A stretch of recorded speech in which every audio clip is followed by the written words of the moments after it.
The latest weather, traffic, and news updates online at 560theanswer.com.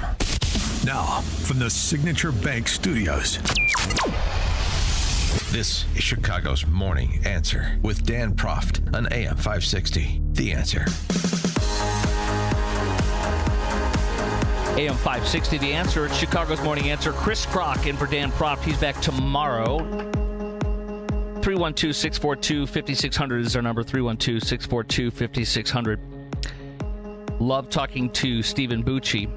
3 decades as an Army Special Forces officer and top Pentagon official, visiting fellow now at the Heritage Foundation's Allison Center for Foreign Policy Studies. Stephen, thanks for joining us this morning on Chicago's Morning Answer. It's always my pleasure to be on the show. Thanks for having me. You're very welcome, and thank you for your service to our country. Lots of great questions. Welcome. Yes, sir. Lots of great questions I have. I say great questions. I'll say they're great, but lots of questions I have for you about so many things with your expertise. Tell me your thoughts about Tulsi Gabbard releasing the intelligence information, and a second tranche is coming out later this week, apparently, saying that Obama rigged the intelligence reports, didn't like the fact that it didn't say anything about Russia. In fact, it was disproven that Russia had any effect on the elections. How big of a deal is this, and what would you like to see happen to all these people that rigged intelligence reports, change them to try to hurt Trump or destroy his presidency? Well, first of all, she's perfectly within her rights and her responsibility to give the truth. We're seeing a lot of that. People want some transparency, and the old saw of, it's national security is not sufficient anymore. And look, I used to be part of that whole system. I know it's important. There are certain situations where they can't release information because of ongoing actions. This is not an ongoing action. This is something that happened quite a while ago and is clearly, if not illegal, I'm not a lawyer, so I'm not going to say I think it's illegal, but it's darn sure immoral and improper for our national security apparatus to try and cook the books in an election, our election, not somebody else's. So this needs to come out. It needs to be fully investigated, and action as dictated by that investigation needs to occur, including criminal charges.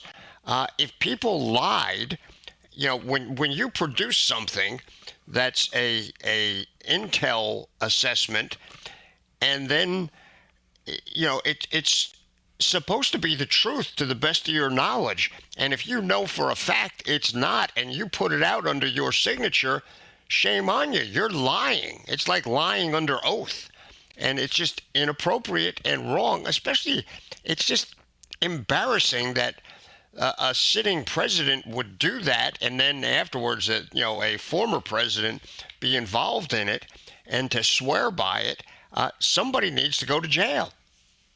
So the other thing I wanted to ask you about, because it is in your wheelhouse, I believe, this was like one big psyop, where our CAA does this with other governments out there, third world or whatever, but they did it on us, didn't they? By creating fake intelligence, by putting it in when it wasn't supposed to be in the president's daily briefing and other stuff.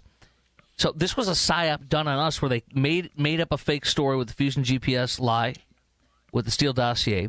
They released it to the media, they leaked it, and they pointed to the reports in the media, and then they used that to continue the circle and the cycle to try to take down Donald Trump, or at least make his presidency in the first term ineffective. Did we not have our own government do a psyop on us? You can call it a psyop. You can call it a lie. You don't have to put any sort of terms of art on it. There were several members of the intelligence and law enforcement apparatus that lied under oath. Director Comey clearly lied on those FISA warrants that he put out knowingly. He didn't make a mistake. He didn't get information after the fact and failed to fix it. He knew going in he was lying. John Brennan, there's clearly evidence that he is sort of the epicenter of this, that he knowingly was, this is like the resistance again from those two FBI agents. Oh no, we've got this covered. Yeah. Yeah, come on. That is not the role of people that we hire to work in our apparatus to force the American people to accept an outcome, or if the outcome that these operatives don't like occurs, to try and make it ineffective or of no effect, however you want to word it. It's just wrong what they did. And the American people, one, for sure deserve the information and the truth about it, but two, also deserve to see some of these people pay a price for it.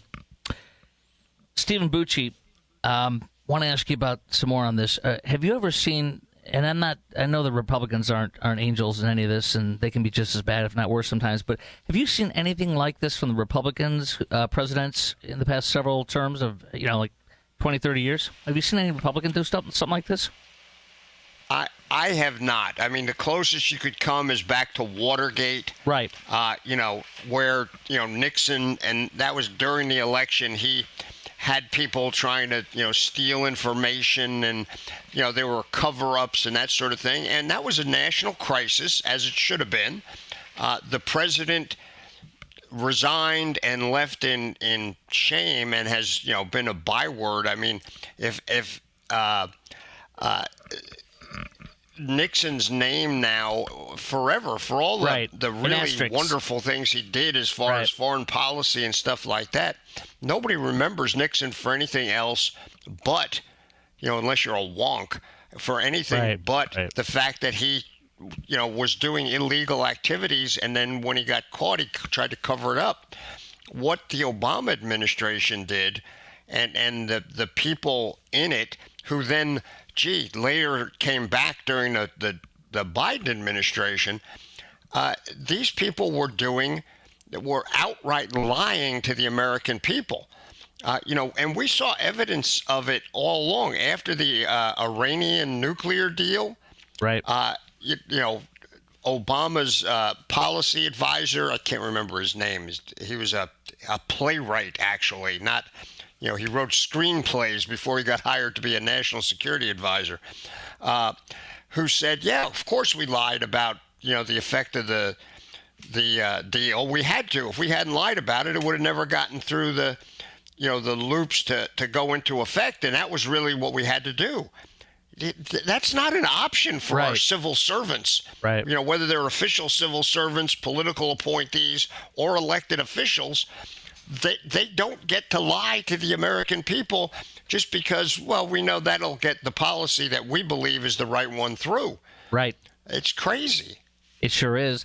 So that kind of seems like that's why it seems like you agree with me that they broke the mold. I mean, this is not something that's done, and that's why the prosecutions must come and the investigations must come. I want to switch gears now with you, and want to ask you about this: the Trump effect, his decision to bomb Iran, very similarly to his decision to take out Qasem Soleimani, the former head of the IRCG. What's the Trump effect on bombing Iran? Do you think Russia, the game has changed between us and Russia and us and China for the positive on us, knowing that we will do things that Biden would never do? In other words, don't mess with us. A marker has been laid. So is there a good effect on that for our relations with China and Russia with the threats they pose? Well, it remains to be seen whether it's a good effect or not. I think that is exactly the message that President Trump has sent. The moving the B-2 bombers to Guam, yes, was a little, moving the pea around under the cup kind of thing. But it was also a distinct message. It wasn't just misdirection for Iran. It was a message to China in particular. Yes. Hey, stand down on this one. This is not your concern. Don't jump in somewhere where you don't belong, or you could pay a price without having to say that. Russia, it's a little harder to know if they've gotten the word because they're acting stupider now than they were before. So, hopefully Russia gets that, and it's a reminder of what President Trump did in his first administration when he had our guys whack all those mercenaries that were attacking one of our special forces bases in Syria. He allowed them to take on those guys and basically annihilate them. Yes. And gee, Russia didn't do anything more after that anywhere near any Americans. This is kind of a reminder to Putin that this is not Joe Biden or Barack Obama. Right. And hopefully that'll have a positive effect. It has not yet with Putin. So it may take some other lesson for Putin to get the point, but we'll have to wait and see on him. Stephen Bucci, Army Special Forces officer for 3 decades and Pentagon official as well, now with the Heritage Foundation's Allison Center for Foreign Policy Studies. I want to ask you this, too. The fact that no one stood up for Iran when we attacked them and when Israel attacked them, primarily us when we bombed Iran, Russia, China did nothing. What does that tell you? Well, I think that part of the message did get through to Russia and China. Okay, this may be your buddy because you like the fact that they're keeping America engaged and drawing attention away from the problems in Ukraine or the maneuvers around Taiwan. But it's clear that neither China nor Russia really is that tied to Iran that they're willing to take America on in the process. And that's a good thing. That's a good message to the rest of the world. And it was good that those two countries have come to that conclusion. Look, we don't want a war with either of those countries or anybody else for that matter, but we can't have these autocratic administrations or regimes just crashing around the world doing whatever they darn well please. That is not acceptable. What Trump did with bombing those sites using the B-2s and the big penetrators was, frankly, a very subtle but very open message. Look, we don't want to go to war, but if there's something that we really care about and we're the only ones who have the capability to do it, we'll do it. We're willing to do it. That is a good message for adversaries of America to keep in the front of their minds, and good on President Trump for effectively sending that kind of message in exactly the way he did. Ukraine. It looks like Trump has pivoted since he can't get Putin to the table to do real negotiations. It looks like he's pivoted and is now going all in to arm Ukraine. And I love his brilliancy of the brilliant plan of having Europe buy it from him, and then they deliver it to Ukraine. But it looks like he's going all in to arm Ukraine to. They can't. It doesn't. I don't think they can win, but to really hurt Russia. And I've heard that Putin only cares about what happens on the battlefield. The rest, not so much at all, really, comparatively speaking.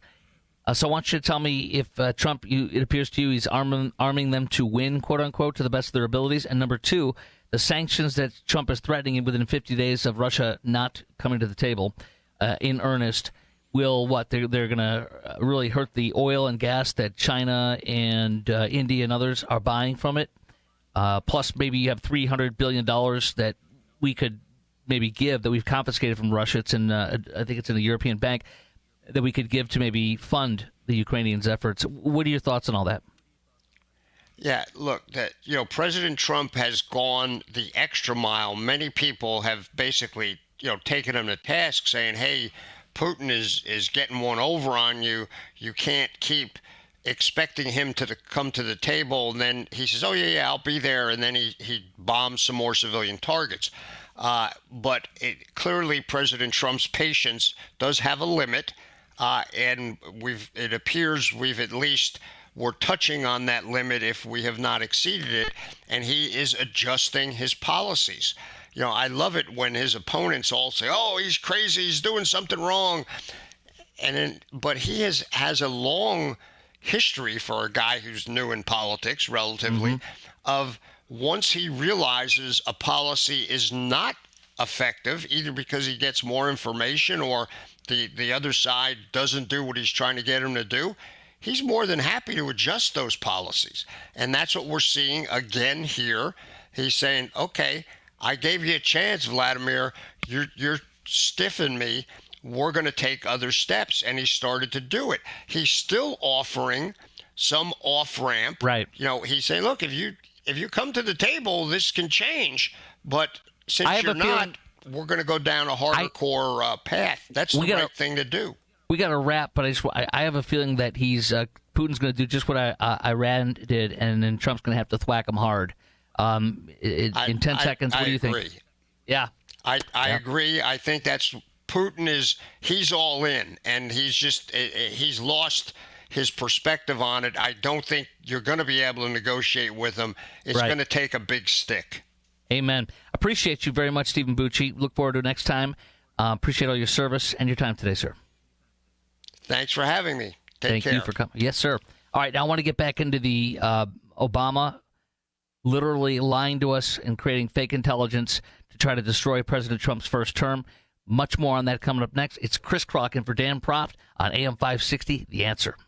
It's what Chicago is talking about. It's Chicago's Morning Answer with Dan and Amy on AM 560, The Answer. Honey, I can't deal with this kitchen anymore. It's cramped and everything is outdated. I know, but it makes no sense to move. I could call my contractor buddy Chad. Babe, you've seen Chad's house, right? Yeah, good point. Plus,